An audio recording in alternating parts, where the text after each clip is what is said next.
Okay, welcome to the next part there. I don't know where I left you, but I left you somewhere. Okay, into the next part of the film.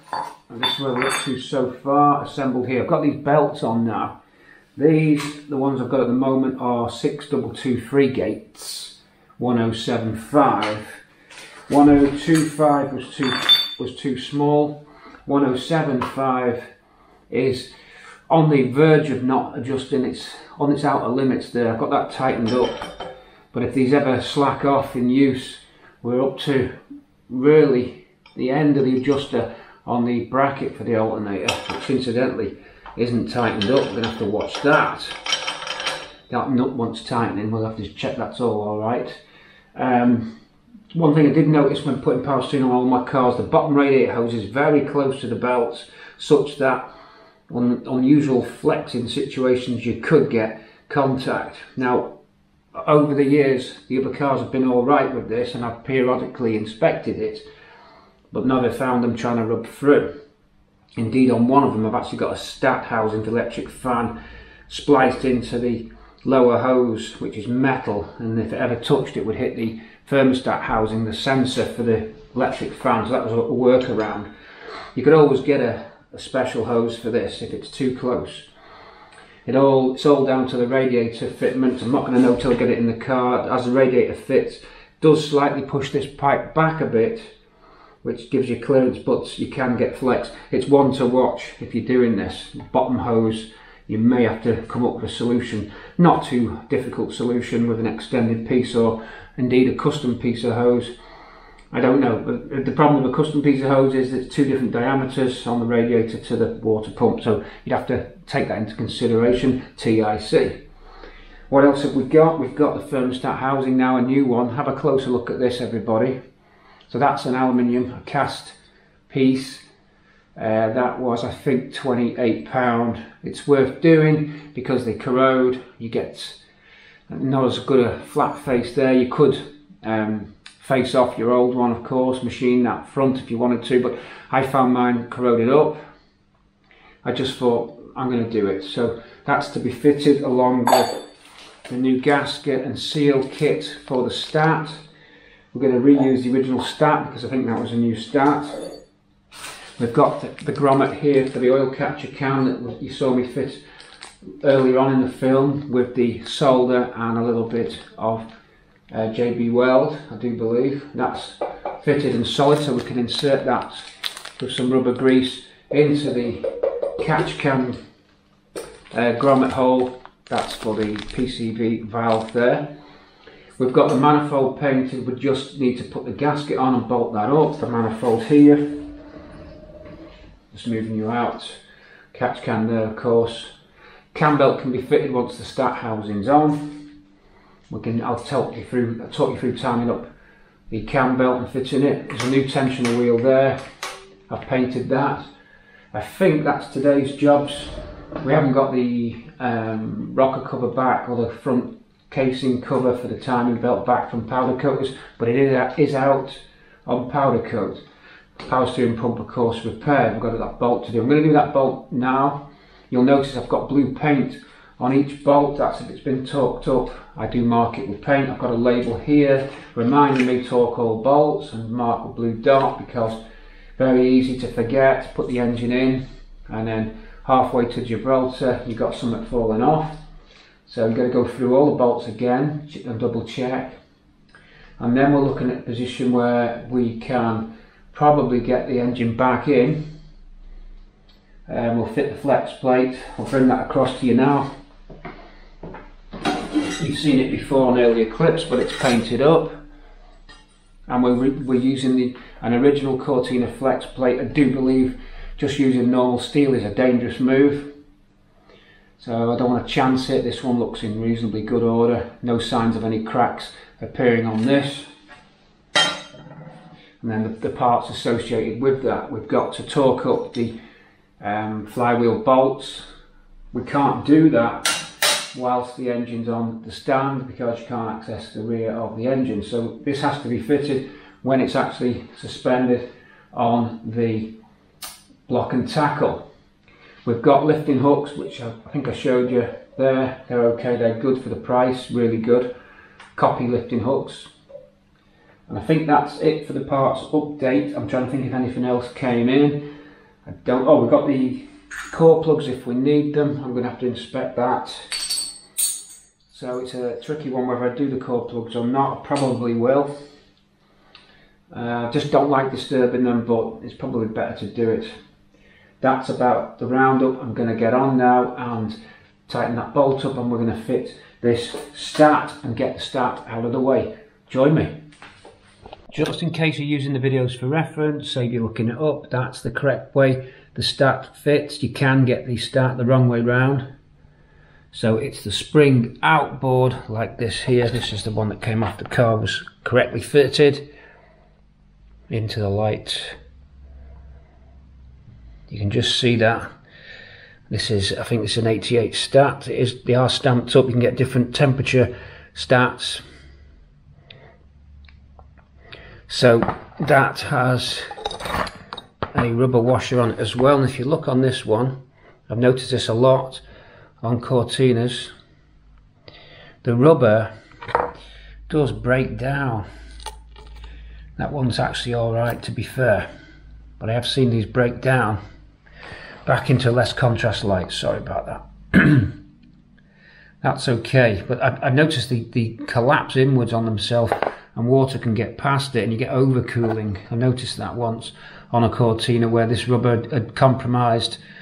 This one looks like a good quality thick rubber. I've seen poorer ones. Here's the new one. And I've seen those break down and then it just lets water permanently through and you get overcooling. It's one thing, something to bear in mind. So always get a new fitting kit when you do this. Like that. Okay, so I've got the bolts for it. I've used these bolts here. Again, getting out the contrast light there, strong sunshine there. Just affects the camera. With a little shank on, a blanking piece, going through the stat housing like this. With enough thread to get some bite. Don't fall into the trap of picking the wrong bolt and you end up with not enough threads going into the cylinder head, so you can end up with the bolt coming loose. Important, especially on something like that. It's got a washer on as well. So new stat housing, new rubber, existing thermostat, because I believe it's to be okay. If I had a new old stock one, I would probably be fitting it. But I do remember replacing this on Tina G. It should be okay. They rarely fail. Okay. We've got a good life in those. So we'll get on now. We've got the seal, the stag seal jointing compound, which we've explained many times in the films, especially on this build. So we'll be putting it on with some stag sealant. Nothing to stop us getting that lined up now and fitted. Okay, just coming into your screens now. The stat housing, rubber goes in. Start in with the bulb inboard. That's the bulb there that opens it up. Push that into that. Check we're in. Just over that ridge, there's a slight ridge there. That's seated nice. Start in, and then the retaining clip just squeezes and compresses in. Probably the usual. Can't do with one hand, but probably can actually. Just snaps into place, you'll hear it go. Can't do that on screen with one hand, but it does fit. We'll get that in now. I'm just doing this for the benefit of you viewers at home, putting the camera on the tripod and then just assembling this before your very eyes. This is the stag seal. Good stuff. Again, if you've just joined us and you didn't see the bit about the stag seal, well seal, jointing compound, really good for situations like this.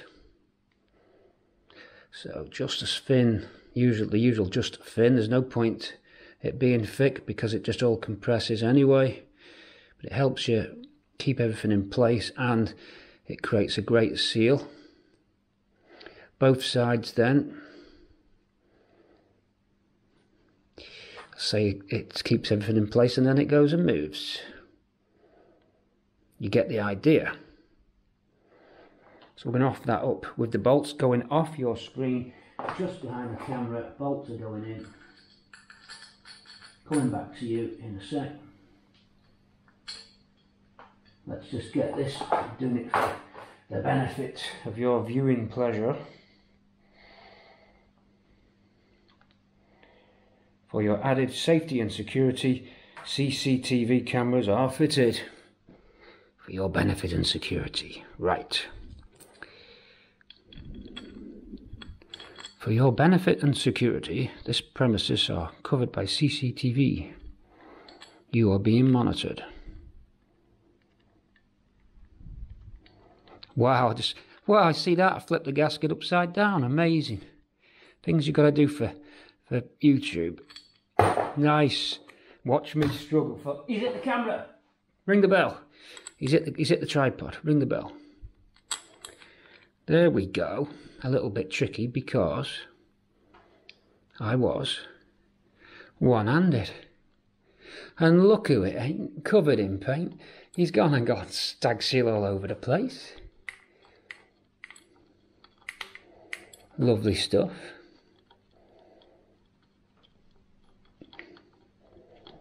The feeling that, yeah, we go. I was going to say, the feeling them not going to go in. Of course they are. Off screen to get the drill, the impact driver saw. And in we go.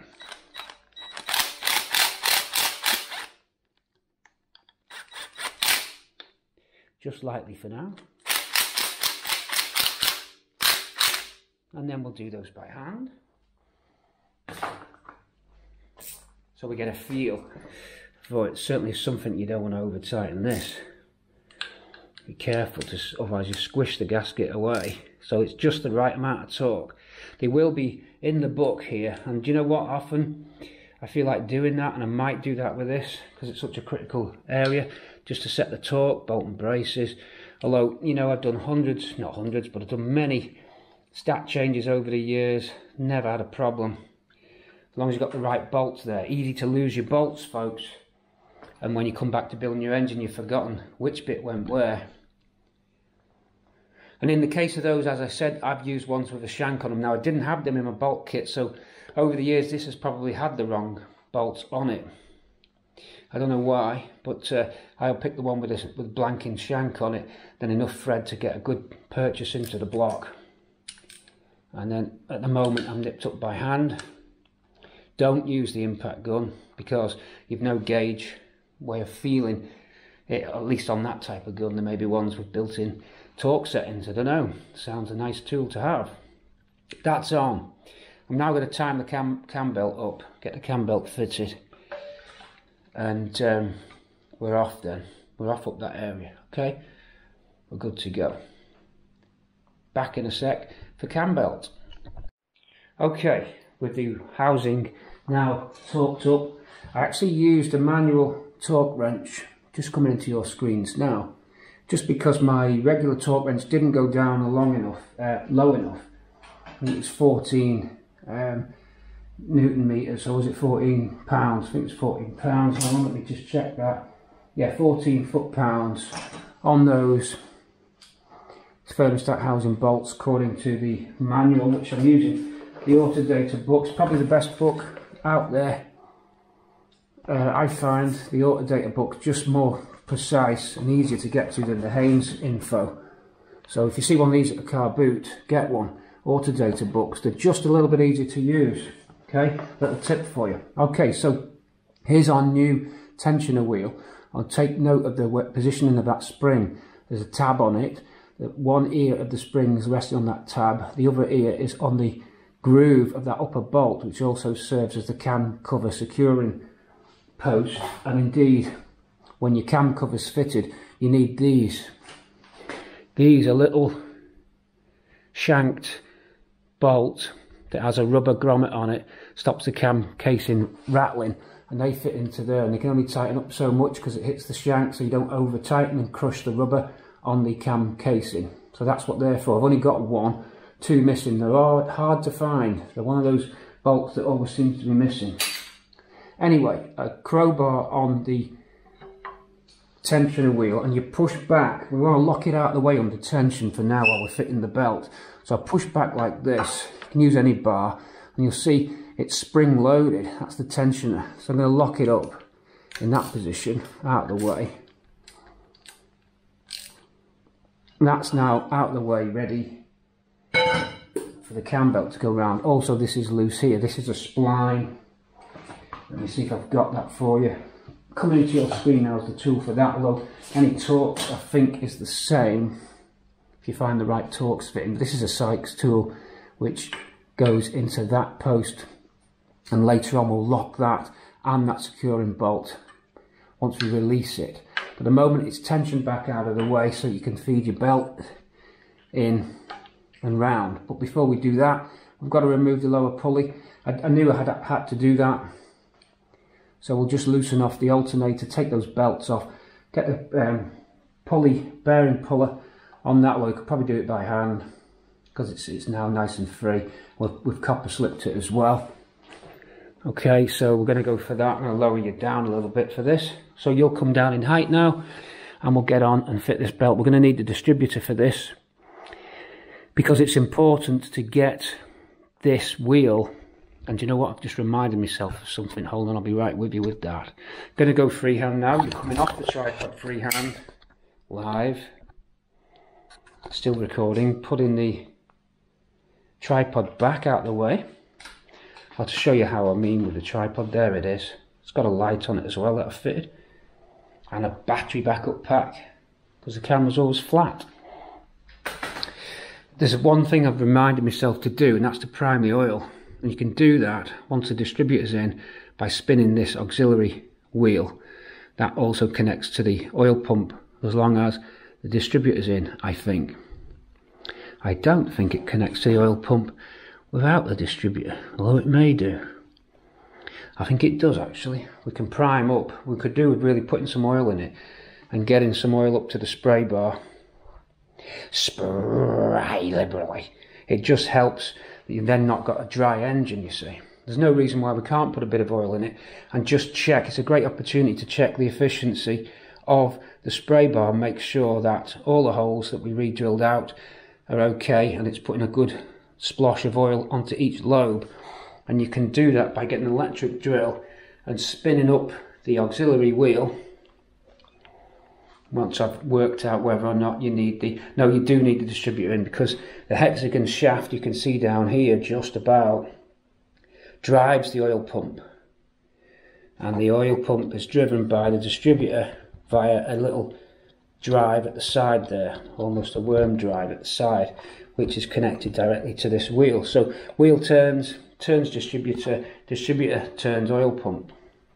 Once that's on, we can, and some oil's in it, we'll spin it up with a drill.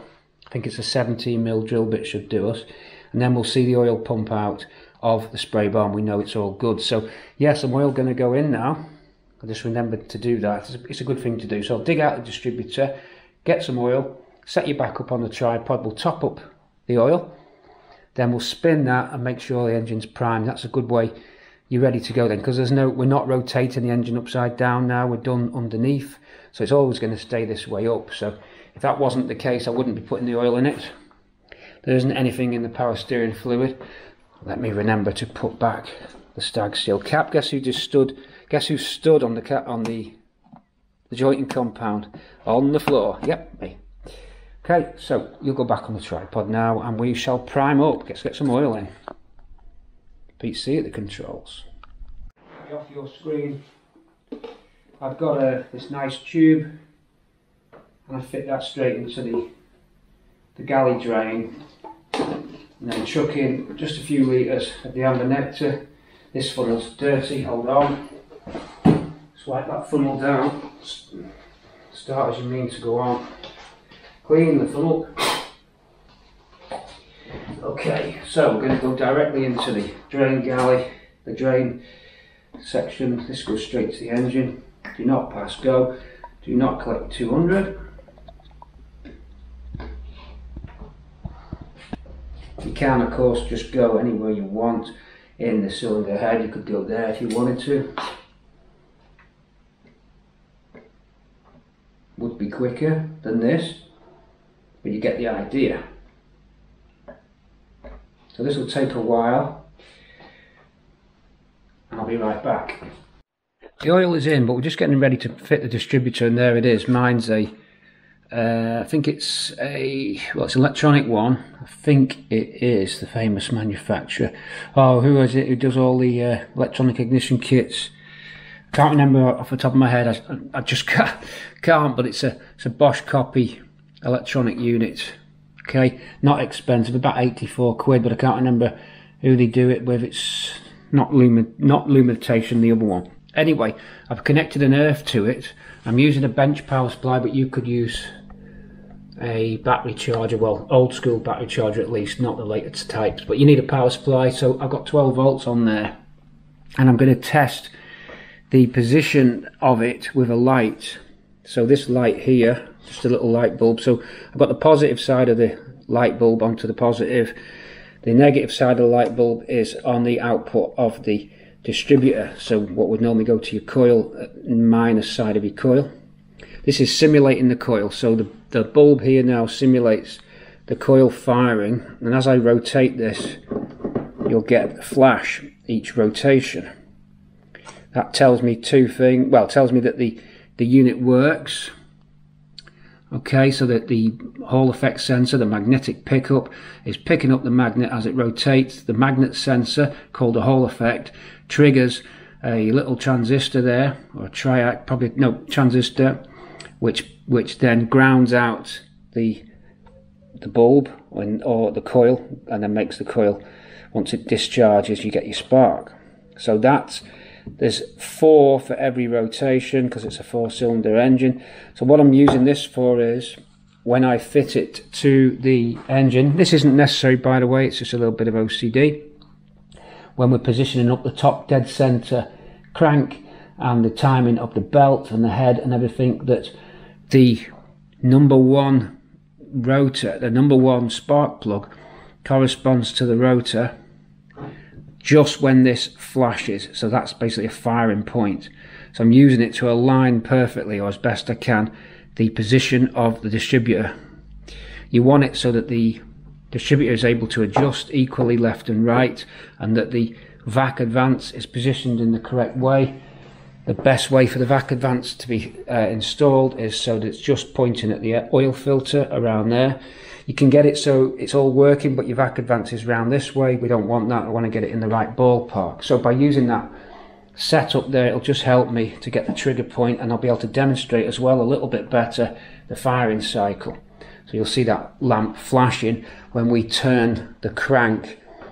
You'll see everything line up. You'll see the top dead center markers there, which we've done in white, corresponding to the top dead center marker on the engine, corresponding to a closed position of both valves on cylinder 1, indicating a compression stroke. And as I turn that 19mm crank pulley, the distributor will also be turning, and as it hits, the rotor will be pointing towards the oil filter, which will be, in our case, plug lead number 1. The bulb will flash just when I rock it on the top dead center mark. So the name of the game is to get your spanner on, to position yourself in the top dead center mark, and of course have the head lined up with the sun and the moon. Do you know what? It would have been easier to do this with the thermostat housing off. We'll still be able to do it, but I think, just a note to myself, when you're fitting the cam belt, easier to do it when you've not got your thermostat housing on, because it can slightly obscure the sun and the moon indicator, which we talked about earlier in the videos. However, I've not touched this cam. It is in exactly the right position, so we'll leave it there, okay? But that's something to think about. Anyway, as that all lines up, we'll slightly rock this, and you'll get the bulb flashing, and everything will be lined up. So it's just a little way to do it. That slightly bit more precision should make starting the engine a lot easier. I've checked the dipstick now, and it's just under max. 3.5 litres takes it there with an empty sump. Less if you were just topping up your oil with a full sump, of course. There will be a little bit of loss as it goes and primes the oil filter. It's not a problem at all. So we're going to get on and fit the distributor just for the purposes of priming the oil pump and getting oil to the spray bar. Spray liberally. Later on we'll probably be adjusting the distributor to suit once we are getting something like, but we will position the distributor using my hand like this in position 1 and then put the cam belt on. We do of course need to pull this pulley off to get to the sprocket at the back. I'll do that next and begin this process now of lining all of this up and getting the belt on and the timing in the right ballpark. I'll need the distributor cap as well. Here we go. Okay, with the distributor marked, the cap was on, and when the cap was on, that was position 1. Indeed, it has got a stamping in it, I can see, so I've highlighted the stamping so that the rotor wants to be positioned there later on. But we fit the unit in, slightly turn the rotor to engage with the oil hex bar, feed bar, and it'll drop down like this. That's dropped down, that's in. I can now freely turn the sprocket because the cam belt's not connected and line that up with plug 1, which it is now. So that would be the correct position when we fit the cam belt. If everything lines up, lands there, then we're good. If it doesn't, we can twist this a little bit and just get it just right. But that is all lined up approximately where it should be. And then the back advanced units there, I can turn that way to advance and retard the timing within scope. It doesn't stretch the vac pickup pipe too much. If you're over this side, your vac pickup pipe doesn't reach, so you've got to be around that area. So that is it, but we can now spin this wheel, this sprocket, and get some oil coming up to the top. Bear with me for that. Right, so I'm going to use this setup, a socket in the end of my drill, using the Bosch drill. It's got more power than that little hand drill we've been using, the hand driver. In other words, what I'm trying to say is I'm using my bigger drill. Okay, my bigger drill, because there'll be more torque needed. So that's 17 and it goes onto there, and this now would spin up and begin to prime the oil pump, see? And then we'll slowly get oil coming out at the top if everything's in order. So what I'll do for that, I'll put you up overhead. Okay, with you overhead, I'm ready to start spinning up, and after a few seconds we should get oil coming out the spray bar. Okay, and also I'll check the spray bar is torqued up. Here we go, spinning up now with that drill onto the auxiliary shaft wheel with the distributor fitted.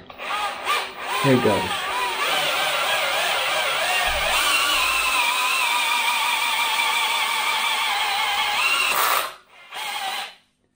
Right, spray bar is not fitted, the bolt is not in. Nice one. You see that gloop come out there then? It does help if you put all the spray bar bolts back. I thought I had that possibility, that's why I mentioned it. So let me just put that on. I'll be right back. Spray bar needs connecting, needs bolting down, it's loose. We're all ready to test this now. I'm going to spin it up. Should get the oil coming out. There it goes. Can you see that?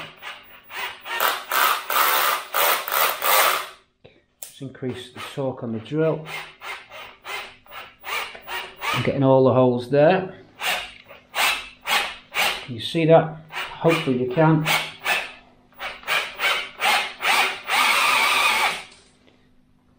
And we just blew out the plug that was blocking up the oil pressure switch pipe feed. I had a little bolt and a piece of tube. That's just blown out and sent oil everywhere, so we've got a good oil pressure. Just off your screen, I've got the GXL has an oil pressure gauge, as you know, and the pipe is still exposed at that side. I just put a bolt in it to blank it off, but it's just shot the bolt out. But you can see it's coming out. If I put a slacken off alternator, remove those belts. They're in the way. And I bet they get in the way later and I trip over them. Right, so we've got everything clear. I'll just take that hose off. No, I'll leave that hose on. I'm going to take this bolt out and pull this pulley. Might go by hand. Yep, it does go by hand. Saves me having to mess with it later. Copper slip. I'm going to re-copper slip that right now, just so it's done. Copper slip then, always. Oops, there goes a funnel. Copper slip, always do that on these, any sprockets you've got. It helps in the future.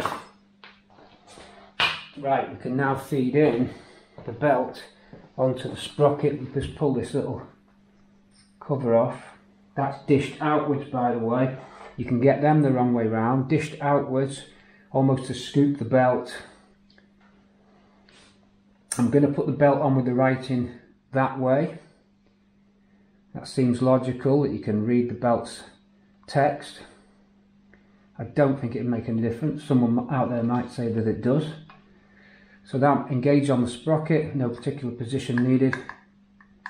That cover back on. Sprocket can go back on. Crank pulley wheel can go back on. We then go up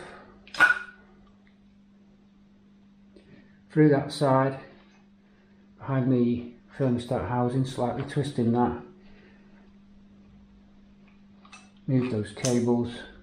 This is at the correct position using the markers, and we should just get it on. This now needs pushing even more. The tensioner wheel wants to go even more than it already is, so it's crowbar back on to push the wheel back even further. I can see that it's tight, so I'm doing it a bit more right the way up this time. Right the way up we need to go with this, so I'm going to move this crowbar into a different place to get it. A little bit tricky here now to get this wheel, find the right place to get it all the way without hitting that post. It's a little bit tricky. So if you hit that post there, you can't quite get it.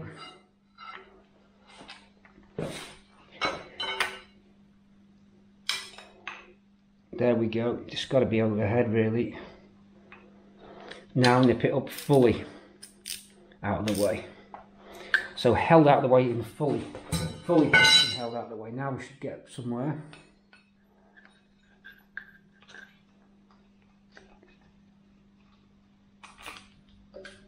Cables for the dizzy getting in the way a little bit.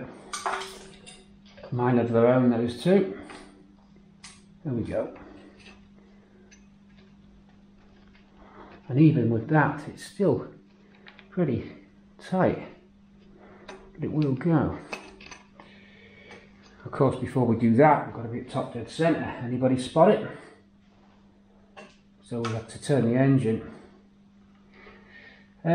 Who said we should have took the sprocket off at TDC? You idiot. Take the sprocket off, take the pulley wheel off at TDC. It's easier. It's just easier. Right, put that back on just for now. And then I'm going to have to tighten that back up. Yes, it's just, you should do this with everything at TDC. Okay, including the distributor, which we will do in a sec. Round we go, engine's nice and free. Stops with those lines lining up, the TDC lines, get them exactly right. You've got to be exactly right now. There they are. That's critical, absolutely critical. And you can, if you want to get it exactly right, you can use a dial gauge on the top of the piston where the slight deflection of the needle tells you the exact top dead centre. Now I did this and it was on the line, so the line is correct. I can now take the wheel off without moving it, of course, and that's the trick.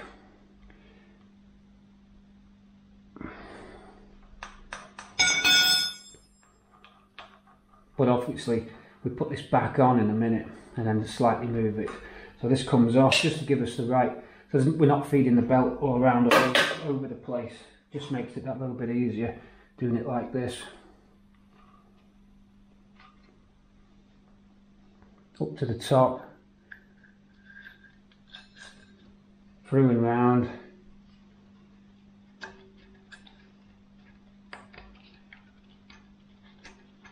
So that's on, and everything's lined up. So now just checking that it's on okay.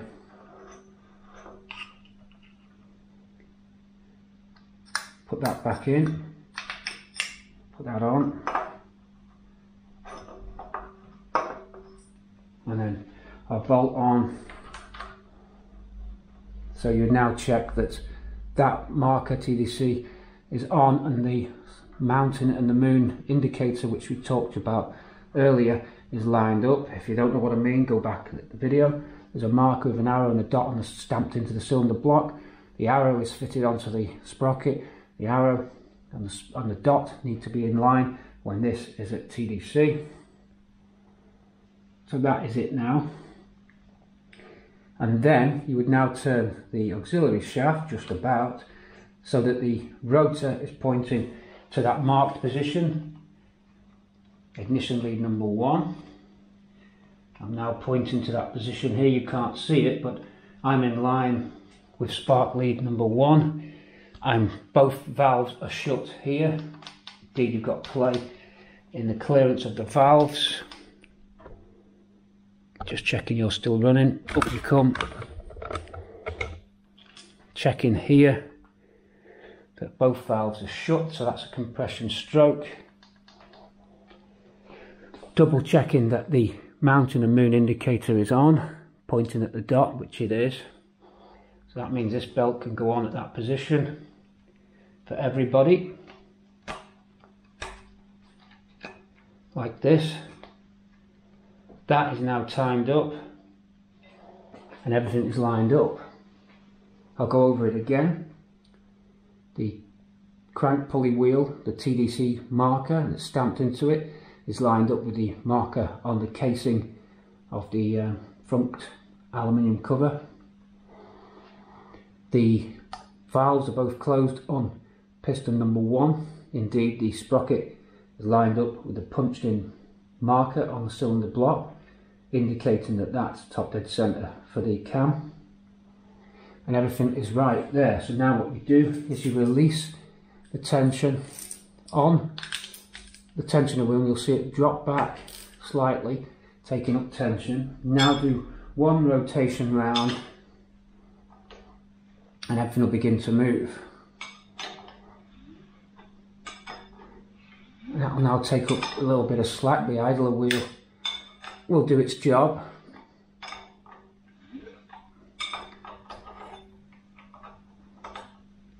Oil comes out the spray bar, I can see.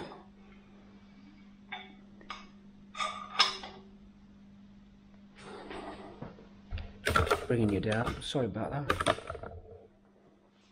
Going round then, with the tensioner wheel still loose on its adjuster. And that's that. A half twist you should be able to get. So we're tensioned up. We now lock the tensioner bolt like that, and then take up this bolt on the spline post, so they're both locking in the tensioner wheel. Gently bring that in, so we're locked there. One more check on that one, and that is now a cam belt fitted. Half a twist you should get, and everything now begins to move, and that is it. We can now check that when I rock around this area here, we'll get the bulb flashing, so we know we're getting a spark just as it hits TDC. So we'll connect the power up now. Okay, hopefully you can see this. The engine is exactly on TDC, and I'm going to just twist the distributor now, and you'll see as it comes in where the rotor is exactly pointing at the marker, the lamp will flash, showing that it would spark at that point. And I'll stop the distributor and lock it on that point. You can turn a bit slower and you still get the pulse. So you can turn nice and slow actually on this. If these were contact points, normal breaker points, the lamp would stay on. Because it's electronic ignition, the dwell angle is fixed and it gives the right pulse. So again, I'm going to do it. This is the last time now. Slowly turn it till the lamp fires, and that's the spark position. There. Now if you look overhead, you'll see I've not changed anything, lifting it off the tripod slowly, coming overhead the distributor, and you'll see that the rotor arm is pointing at the plug lead number 1. If you fitted the cap, plug lead number 1 is exactly on the rotor. So what you have there is that's a sparking situation. You have these valves closed.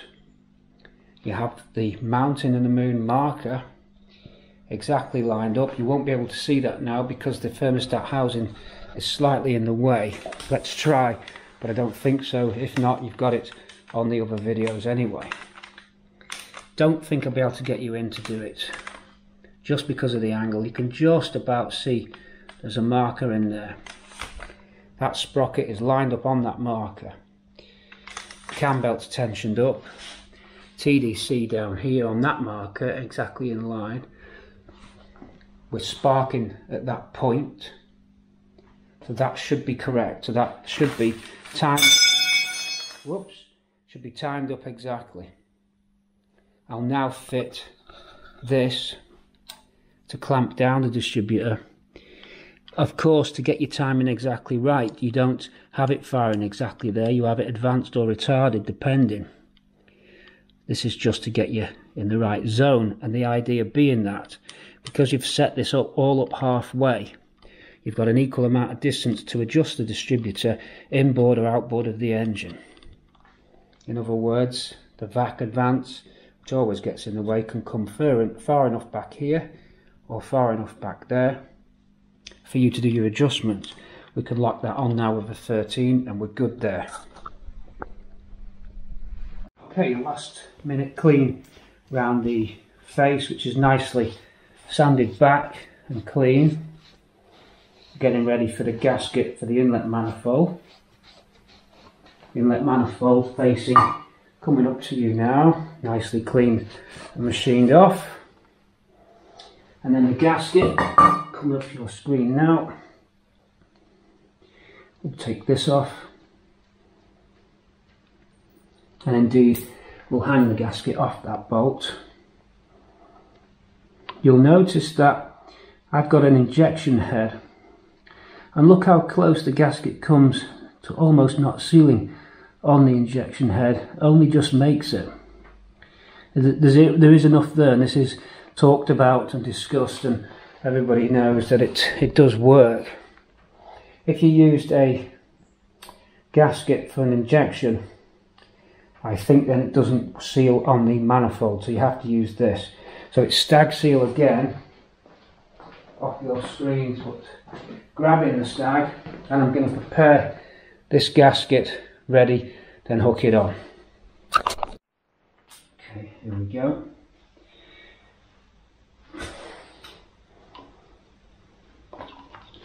That way first. So there's quite a bit on this. Taking the easiest route, then I'll use my finger to finish, with particular attention to the water outlet and inlet on these. They're another weak point. If you make a botched job of your inlet manifold, that's where you'll find you get a problem more than anywhere else, other than you'll get erratic running if you've got air leaks, which you'd spot with a vac gauge. The needle would bounce. So I'll just smear that out like this. No particular science here. Good quality gasket, it's a Rheens one, I think. No, it's an Inter something or other, but it's a good quality one. You can just feel the material is slightly different than the cheaper gaskets. why bother with something as important as this to scrimp?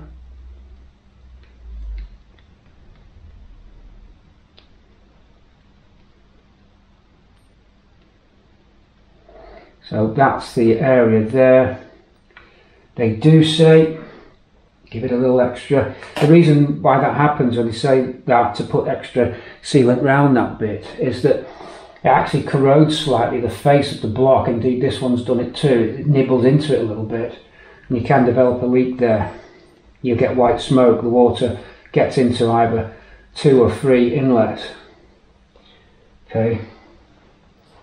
So I'm going to use this to hold it up. That middle bolt's a slotted affair on the inlet so it doesn't get in the way actually. That would go like that. And then we seal this side too. Let me know if you do this a different way or you think I can improve my techniques here. I am always learning about engines, in fact about everything in life. Why not? We all do. I hope my videos help. Comment in the section below if you enjoy what you see at the city. Not often I say this, in fact I've probably never said this, but subscribe if you've not, if you're watching and you don't, because it helps me.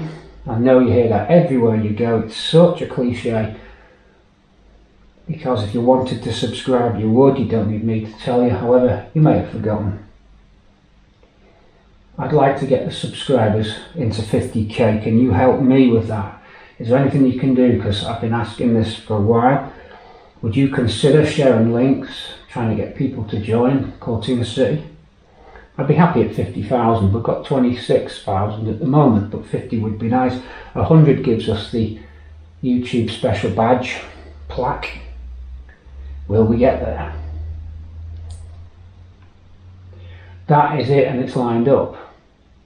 Again, a good thing about using the sealant, here I can exactly align the gasket, and indeed the true way to test it, put a bolt through, indeed it moved a little bit there, so that's handy. Right, I can offer up the manifold. I have to just wiping my hands down so I don't grubby print the manifold. There's a little bit of thinners on this cloth I can just use. And then, no reason why we can't fit this. Will he stand on the stag again? That's the question. And now it will move a little bit.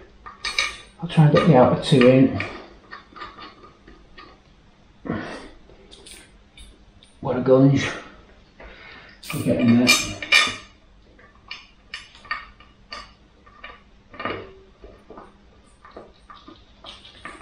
I think that's it. One to the bottom.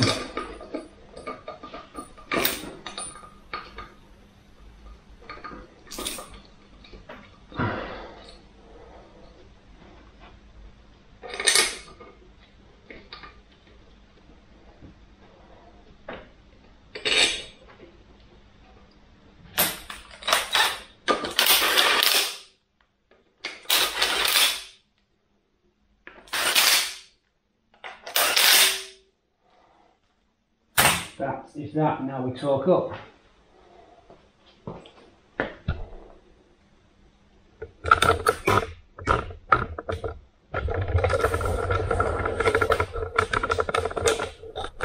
Okay, that's lined up.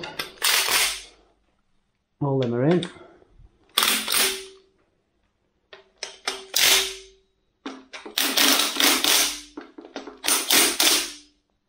We'll do these by hand. Reference to the manual. Let's get them torqued up correctly now. Actually won't be able to torque up the top one. You can't get a torque spanner in there. So I'll have to go by hand. I've always done them freehand anyway, but well, I'm trying to get into the habit of using torque wrenches. So I'll torque those up, and that's the inlet manifold in position, nicely stag sealed, etc. Some keen-eyed viewers would have noticed I forgot to put the engine hoist bracket on. I'm always doing that, but it's a good job I did, because I recalled that the bolts that hold this bracket on are slightly longer to accommodate the thickness of the bracket. A slightly longer bolt. Shake-proof washers on, slightly longer bolt on those. If you don't do that, you're not going into the block as good. It's one to think of. So just a couple of mil longer they are, those two. Okay. That's our nice engine hoist bracket on, and our inlet just need to torque up. Just thought I'd let you know about that. Nice little tip, slightly longer. And again, the studs actually on the other side, the engine manifold, exhaust manifold studs are also slightly longer, which I'd forgotten to do. And if you look, you'll see that the bracket, the two studs which holds the bracket as well, the nut is only just starting to get fully engaged into the thread. So really we should pull those studs out and put the two longer studs in. I think that's how it works. I have found longer studs and always wondered what they were for, so I do believe it's that. So you've got two there and two the other side, slightly different lengths. Okay, so torque up the best that I can. I'll check with the manual if there is a torque setting for these. If not, I'll do it by hand. Okay, the manual says 14 foot-pounds for these. I'm just at 15 on that. That's all right then, that one. That one. Those two are there.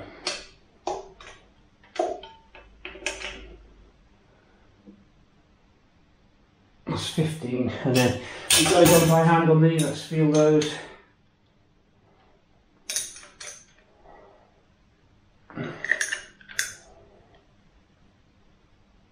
As much as I dare, so that's it, torqued up.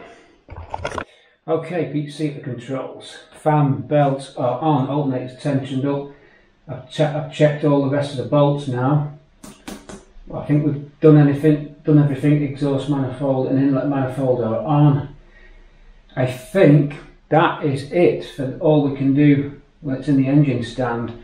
Really what remains now is the process of refitting the engine, which we'll put into the next part. I hope you enjoyed this series so far. We're going to see you in episode 3 when the engine goes back in, or it could be, actually no, this could be episode 4 by now.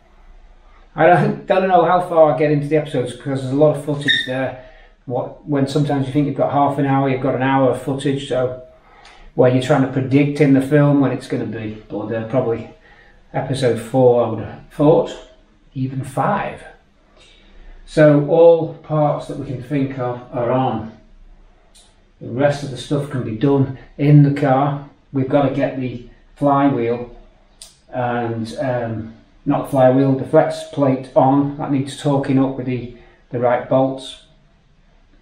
And then we can hoist it into the car, connect the torque converter. We've got to pull the old torque converter out because the part of the nose of the torque converter is damaged. It's snapped off when the flex plate's shattered. We have got another torque converter, so we'll dig that out. Hopefully it's okay. It's in the box new. And I think that is it. So we're going to wheel this out now and take you into the garage, and we'll start the process of reinstalling the engine. We'll see you over there at PC, Cortina City. Okay, join us in this section now. I've got to get the torque converter out because it's damaged.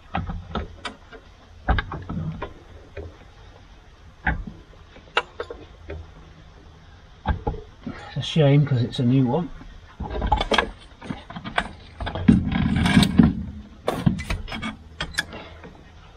Out that goes.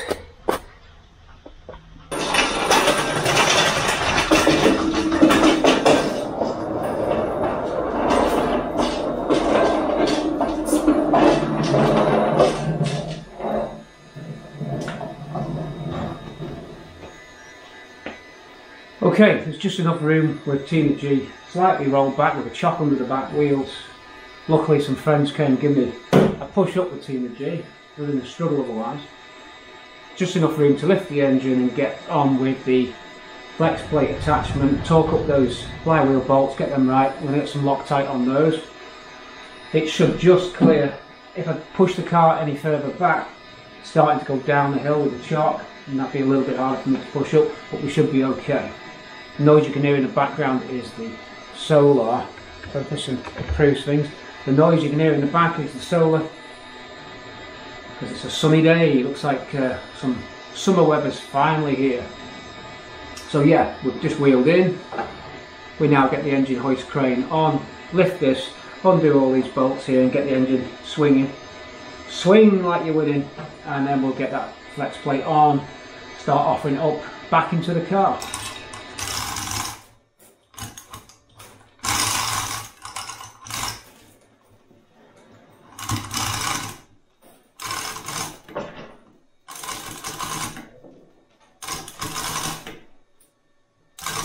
Right, we can take that off now. So what we'll do is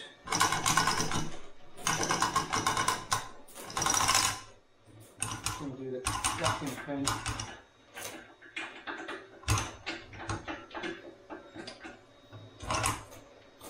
Take the weight off.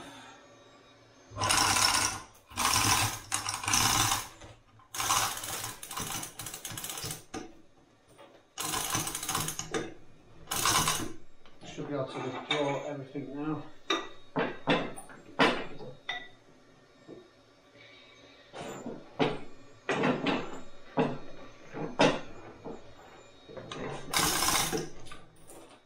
Once the front wheel is clear, it should be okay. There we go.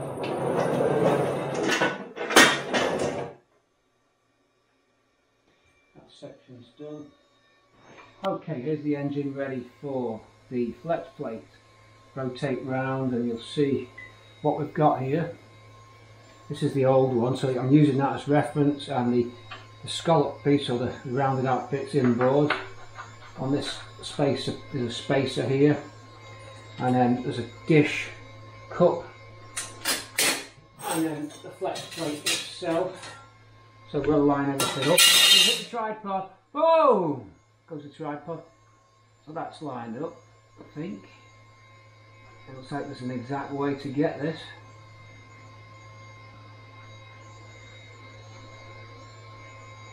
Dial the combination. I think that's it. We'll test that with the bolts, which we haven't got. The next door, we'll be right back for those. Flex plate looks like it can go any way, and then that's on there, and that is on there, and that is that. You're in business there, see? Okay, that's the setup on your flex plate. So we're going to get some thread lock, which we've got ready here. I'll just turn them in by hand, these crank bolts. I've made sure that the nose of the torque converter is clean, because it's going to be engaging in this hole here. So when this goes into the engine bay, you want to make sure that the nose of the torque converter, it's basically like a point on it, is nicely sanded and smooth, a little bit of lubricant on it, because this is what makes the engagement easy or hard.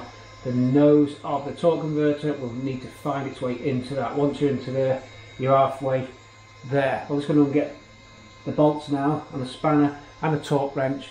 We're going to have to lock the engine somehow. I don't know how we're going to do it. It's going to have to be locked, and we're going to torque these up with some thread lock on them, okay? I'll be right back. Right, here are our bolts. Thread lock goes on. That's in the right place, so it is. Flex plate on. Too late to do the back core plug now. I suppose I'll always OCD over that for the rest of my life. Will these engage? This is the question. It's a new core plug, that.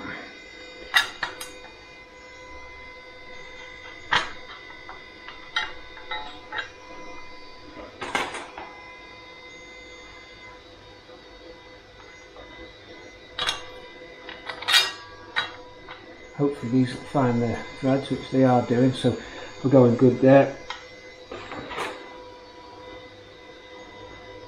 heard of ARP bolts, I have used them in the past.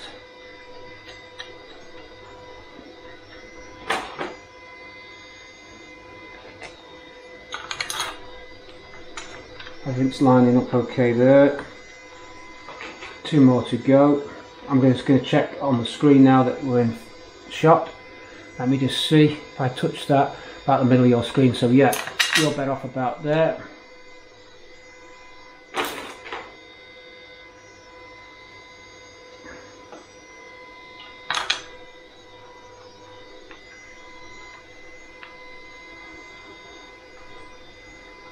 That's good.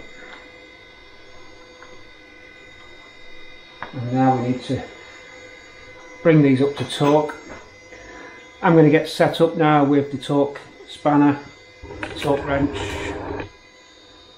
We'll be right back when we set up with the torque wrench. We've got to lock this somehow.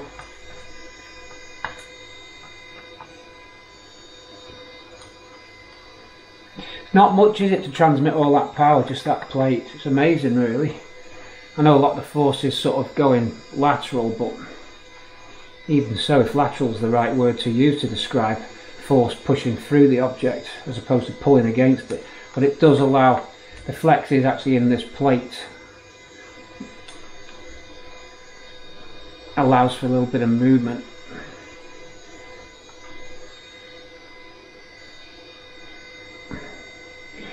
Feeling them by hand all the way in. The threads are good and clean. Don't think I've missed anything. Not often you do it all by hand once you've been getting those great tools, but so the thread lock's on them, and that was that. You can see the nose of the torque converter there that's fallen off, snapped off when it's gone that way. The torque converter's just over the other side. That's got to be put into the housing. It's a brand new torque converter. Well, it is new old stock. We don't know. It's a gamble on the torque converter. Now I'm going to go for tightening torque. So I'm looking at my auto data book here. Automatic transmission, drive plate to converter, converter housing to engine, drive plate to converter, converter housing to engine on. Okay, it's going to be drive plate, converter housing to engine. Ain't any of those. BW35 type, that's what we want actually. 35, oh no, we actually want, it's actually the flight, it's actually the, it doesn't actually give you that. I'm looking on here now. 35 foot-pounds is the strongest one.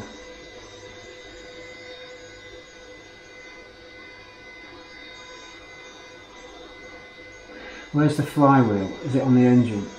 Would it class that as just the flywheel? Clutch assembly to flywheel. It's not going to be that.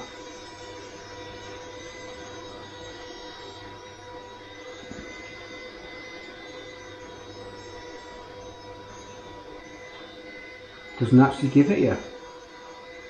It's got to be this.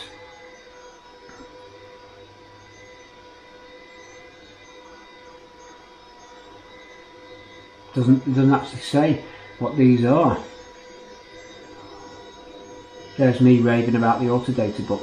Let me check this and I'll be right back. I'm just trying to find out what they actually describe. This is got to be, it's flex plate to engine, isn't it? Flex plate to crank, and it doesn't list that. Drive plate to converter. That's that.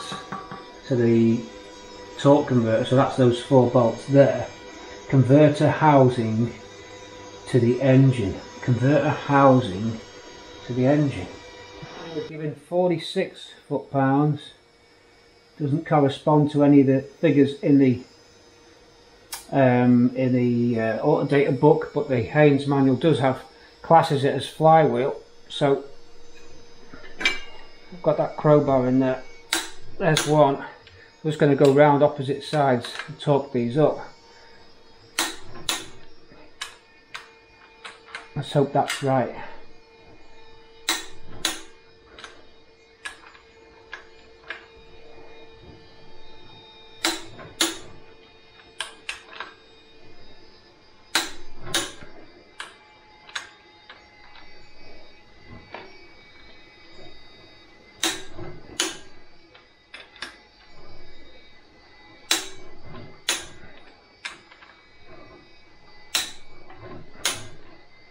Okay, this is my new torque converter, new old stock. Let's hope it's held out over the years.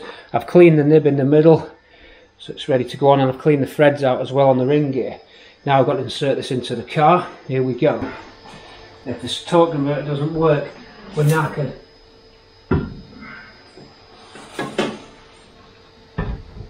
But it was all packaged up. It had like protected plastic sleeves on it.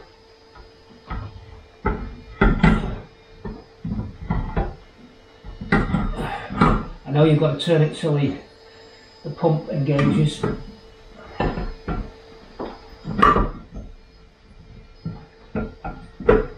not sure if that's it, it's in now, engaged.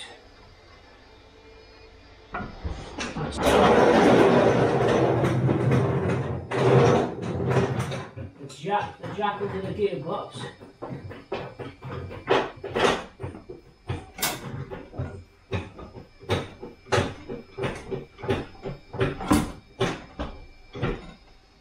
Jack's now under the box. Take the wood out.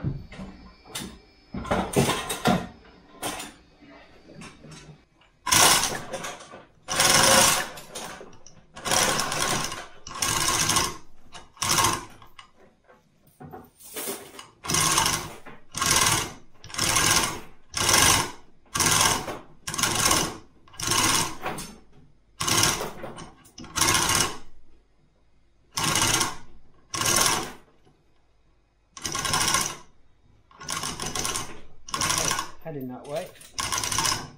The biggest problem is the accelerator bracket. It's a complete nightmare. There we go. Past it now. That's it. We're getting in the zone now.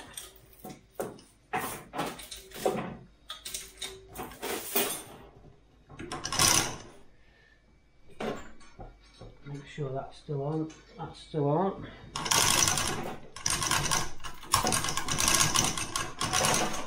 Heading that way. We need to increase the height of the gearbox just to make them up a little bit more. Okay, carry on heading down towards the engine mounts now. We need to start feeding it into the housing of the gearbox, which requires a little bit more height on the gearbox, which we've got just. We're now at max height on the gearbox up to the bulkhead, up to the transmission string, so we need to get the engine plate on.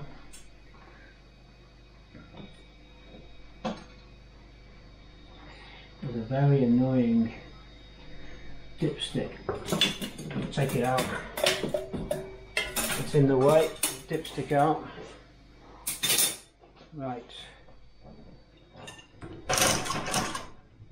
I'm now approaching the engine mounts.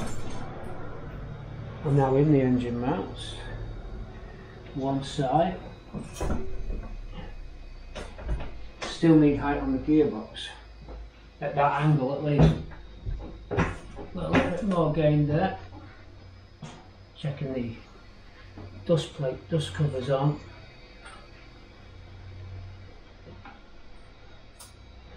Well, after a bit of shaking about, we've finally lined the gearbox and the engine up together. Just bringing you in.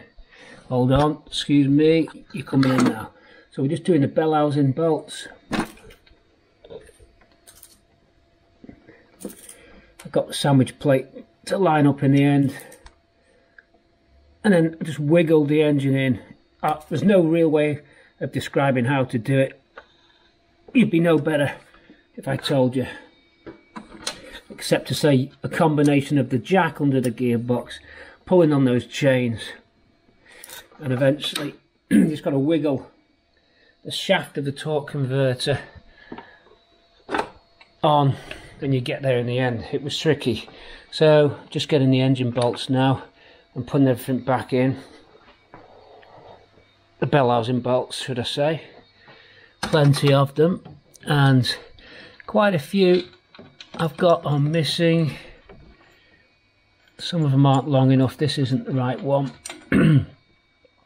It's a bit short, that one, to be fair. So is this top one. So we're missing bolts.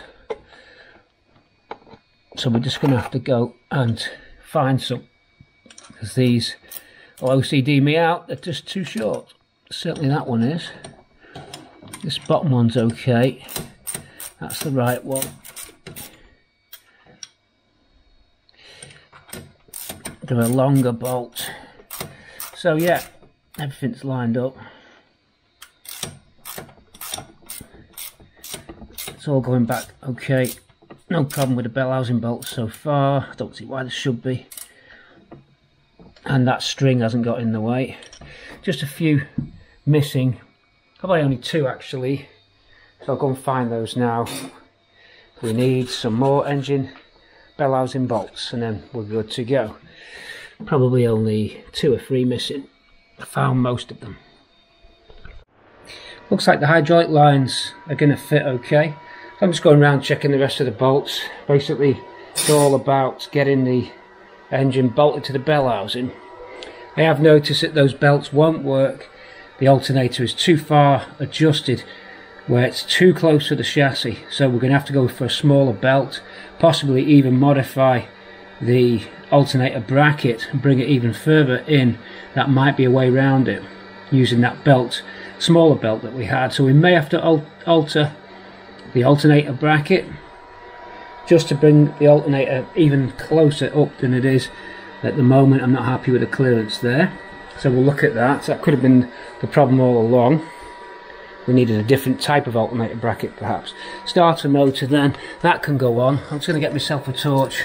Got these bolts and I'm going to go under, bolt this new starter on. All the rest of the bolts to the bell housing are now done. I'm just going to go under there and just see how things are looking. Tricky that. Goes in the end though. Just got to dodge it round that hose. It does clear it though. So we're okay there, it does clear. You've just got to have your wits about you when you do that.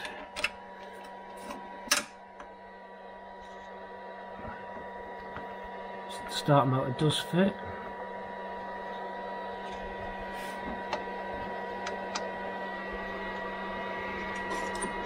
Just adjust the light for you. There you go. Better. Now you can see. The noise you hear in the background, we've got it on fast charge.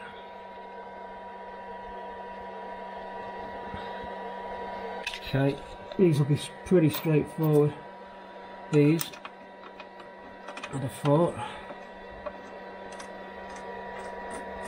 Can't anticipate any big deal with these at all. One more to fit just at the top. Can feel it there, so I'll get that one in as well. Top one going in. We'll nip these up in a sec, of course.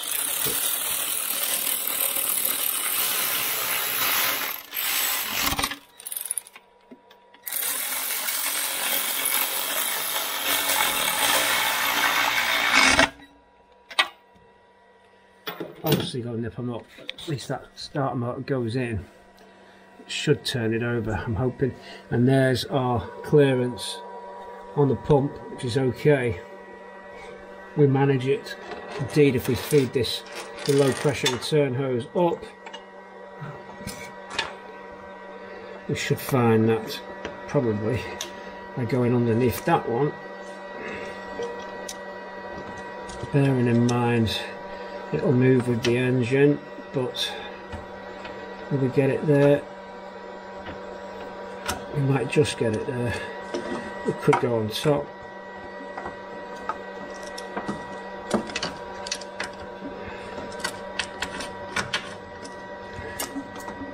We'll work a route out for that, but it is gonna make it. there is room to do this. Probably this way. Yeah, I think it's going to be that way. Like this. Here we go. Hold on, sorry, I keep putting you off camera there. That fits nicely there. I can't do it with one hand. The things you do for YouTube, it will work, but I need two hands to do it. But I'm very determined, you know. So I do it with one hand. With the city, this is a city car. There you go, they fit nice. Plenty of clearance there. It was designed for it, of course. Mark 5 Cortina. Mind you, it was the 2.3 engine, so it would have been a different layout. I think the only, I don't know if there was ever a 2-litre Pinto Cortina with powered steering. I don't know, I thought it was just Sierra and 2.3. I don't think Pinto 2-litre was ever an option. So that's a starter motor.